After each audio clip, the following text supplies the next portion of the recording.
Kinumpirma na po ni Justice Secretary Crispin Boying Remulla na isa na rin po si dating Pangulong Rodrigo Duterte sa iniimbestigahan ng binuong Extrajudicial Killings Task Force. Kasunod po ng mga pahayag at pag-amin nito sa pagdinig ng Quad Committee ng Kamara ukol sa War on Drugs. Sa press briefing kahapon, sinabi po ni Secretary Remulla na isa sa mga pinag-aaralan nila ay ang paglabag ng dating presidente sa Republic Act No. 9851 o yung Crimes Against International Law, Genocide and Other Crimes Against Humanity. Gayun din po ang iba pang anyang posibleng paglabag ni Duterte sa Revised Penal Code at iba pang batas ng bansa.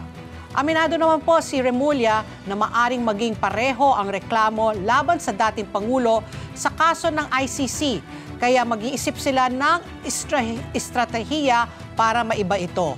Pakinggan natin po ang bahagi ng pahayag ni Justice Secretary Boying Remulla. Yes. Our task force is doing that now. Kakausap ko lang kanina yung head ng task force.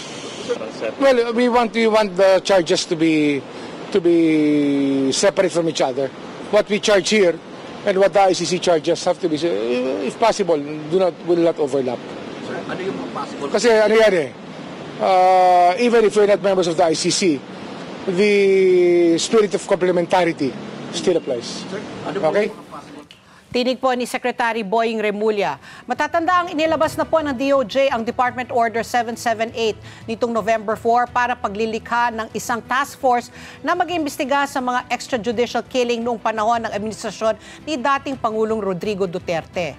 Tatayo bilang chair ng task force ang isang senior assistant state prosecutor habang co-chair naman ito ang isang regional prosecutor. Bubuuin ito ng 9 na miyembro mula sa National Prosecution Service at tutulungan din ito ng National Bureau of Investigation. Inatasan po ang task force na mag-imbestiga, bumuo ng mga kaso at magsampa ng mga reklamo laban sa mga sinasabing sangkot sa pagpatay ng mga suspect sa droga. Let's get together, Sunday 25. Sunday 25.